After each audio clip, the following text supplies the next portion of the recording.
Como que um pobre consegue mudar de vida? O que é educação financeira? Você tem inteligência para ganhar dinheiro, você tem inteligência para usar o dinheiro e você tem inteligência para saber multiplicar o seu dinheiro. Trabalho para ganhar, simplicidade para poupar e investimento para você multiplicar o teu dinheiro. Eu tenho um livro, né, que chama Deixa de Ser Pobre. É um livro de educação financeira voltado para pobre. Mas, Dudu, o que muda? Muita coisa. Tipo assim, é fundamental o pobre ter renda extra. O rico tem, mas não é fundamental. Ele tem porque gosta. É questão de cartão de crédito, você tem que tomar muito cuidado pra falar sobre isso pra alguém que é pobre, que não tem educação financeira e tá todo endividado. Você falar sobre dica de economia, de energia. O rico não tá preocupado. Eu vou tomar um banho mais rápido, sabe?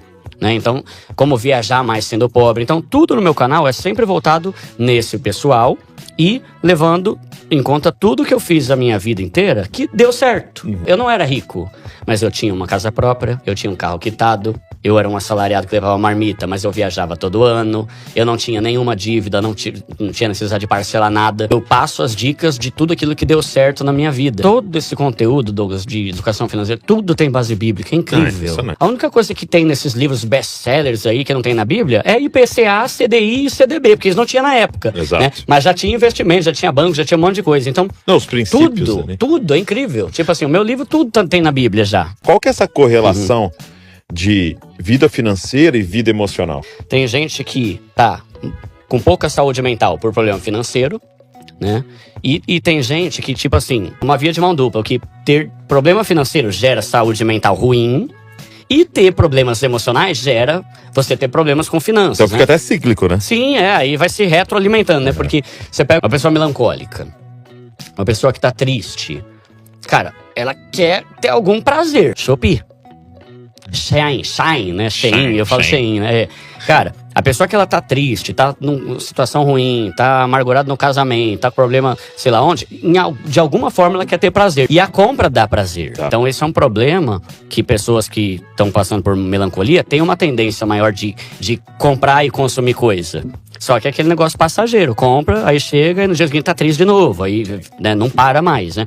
Então, a gente precisa estudar sobre educação financeira, primeiro para conhecer a nós mesmos, né? Conhece a ti mesmo, né? A gente tem que se conhecer e saber qual que é a nossa limitação, o que tem me feito gastar mais, o que tá sendo um problema. E essa é o tipo de dica prática, por isso que eu falo, pra rico faz o que quiser, mas pro pobre, desinstala essas porcaria. Mas o princípio é o cartão de crédito que tá te fazendo, sabe, se afundar, cara, corta. É o Shopee. Ai, Duda, eu não consigo parar de comprar. O que eu faço? O que você acha? Caramba, tira o aplicativo, né? Então a gente cortar coisas, isso tem a ver com se conhecer. Saber onde é que eu tenho errado. É roupa. Por que eu tô fazendo tanto isso? Eu tô tentando usar as compras e o consumismo pra tentar suprir uma falta que deveria ser Deus aqui dentro, por exemplo. E esse princípio da educação financeira, cara, nas palestras que eu dou, eu falo sobre todos os problemas que a falta de educação financeira ou os problemas financeiros trazem. Então você vai ter uma lista, cara.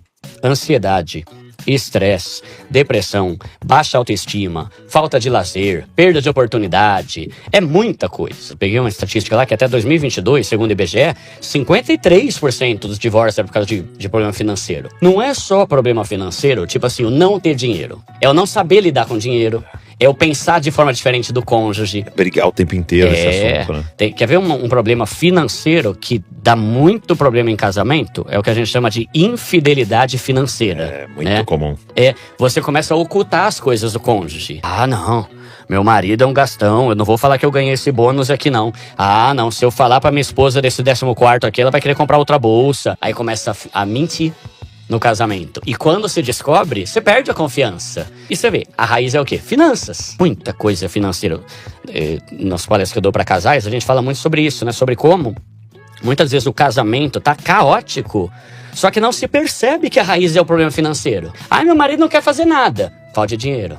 Ah, minha esposa tá sempre de cara fechada, porque não tem uma coisa ou outra. Ah, mas você não sei o que lá. Não viaja, não curte. Aí a pessoa começa a ficar mais estressada, começa a ficar com a cabeça... Quando você tá assim, você fica mais irritado. Quando você dorme já pensando em como vai conseguir pagar o boleto. É inevitável que você, humanamente falando, que você acorde feliz e leve. Ô, meu amor, vem cá dar um abraço. Você já tá agoniado. O brasileiro é ruim de grana? Porque nunca aprendeu nada sobre educação financeira nas escolas. Ninguém ensinou sobre educação, a não ser que você estudou numa escola particular muito boa, né? A gente tem que começar a trazer mais esse conteúdo sobre educação financeira, porque Deus não se furtou de escrever. Ele escreveu. Ele escreveu. Tá aqui, ó, a junta. Tá aqui, ó, reserva de emergência. Tenha, ó, investimento, né? 5 talentos, 2 e 1, né? Chegou no último, caramba! Por que você não pegou esse talento aí e colocou no banco, pelo menos, pra render um pouco ali, ganhar uma graninha? Uma pessoa pode ler O Segredo da Mente Milionária, pode ler Pai Rico, Pai Pobre, pode ler O Homem Mais Rico da Babilônia, pode ler o meu livro Desde Ser Pobre. Mas simplesmente por ler a Bíblia, já deveríamos ter uma noção melhor de educação financeira. 55% dos empresários não sabem precisar se tem lucro ou prejuízo. Olha isso. E a gente tá falando do empresário. Agora, se o empresário, que é o cara que tem uma empresa, né? Parece que é um negócio mais pomposo, né? O cara é inteligentaço, né? Não sabe, né? Imagina o tanto de pessoa física que também não sabe. Então eu percebo que, às vezes, a pessoa pode até acontecer situações de dinheiro chegar na mão dela e parece que ela, inconscientemente, faz questão de dar algum problema pra acabar com aquilo, porque eu não posso trair o meu povo, entendeu? Porque a gente é pobre, entendeu? E essa é a nossa cultura, né?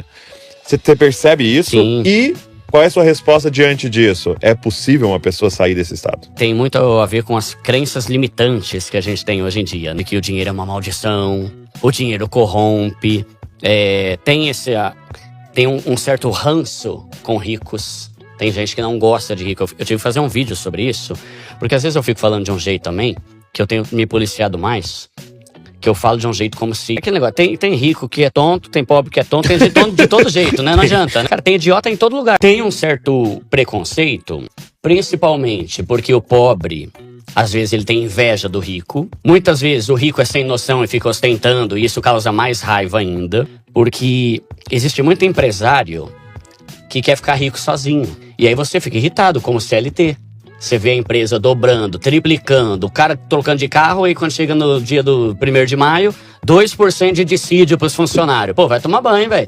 Tô dando dinheiro pra caramba aqui, o cara é muquirando caramba, né? Começa a criar um clima meio de tensão, que acaba fazendo com que as pessoas tenham um pouco de raiva do rico. De nós contra eles, né? Sim, tanto que eu tenho isso, né? Eu ando do mesmo jeito e tal, mas quando eu posto alguma conquista, alguém fala... já tá perdendo a essência. Caramba, eu só fui numa churrascaria com a minha esposa, né? Então eu lido muito com isso o tempo todo e é real esse preconceito, né? Essa irritação da pessoa em ver outro mudando de vida. Agora, tem como o pobre mudar de vida? Tem. Vai ser fácil? Não. Como que um pobre consegue mudar de vida? O enriquecimento, ele só tem 3 melhores amigos: trabalho, simplicidade e investimento. Primeiro, trabalho. Você vai ter que trabalhar mais. E não é gostoso falar isso. Já perdeu todo mundo aqui, já. Já, não. O sistema, a culpa é do sistema. Tá, então vai lá, Brasília, lá fazer greve. A gente já passou Itamar, Fernando Henrique, Dilma, Temer, Lula, Bolsonaro, e continua falando que a culpa é... Eu sei que o sistema tá errado. E há uma verdade nisso. Sim. Mas a pergunta que nós vamos fazer. Né? Eu vou esperar mais quantas gestões, né? Então, a renda extra, ela é obrigatória. Tá. Não tem como. Por que eu falo que eu tinha uma vida legal antes de ter o meu canal? Porque eu tinha o meu trabalho como CLT e eu tinha mais 6 fontes de renda. Isso me permitia não ter dívida nenhuma. Isso me permitia viajar uma vez por ano. Isso me permitia ir comer fora com a minha esposa sem fazer dívida. Só que qual que era o custo disso? Ter várias fontes de renda.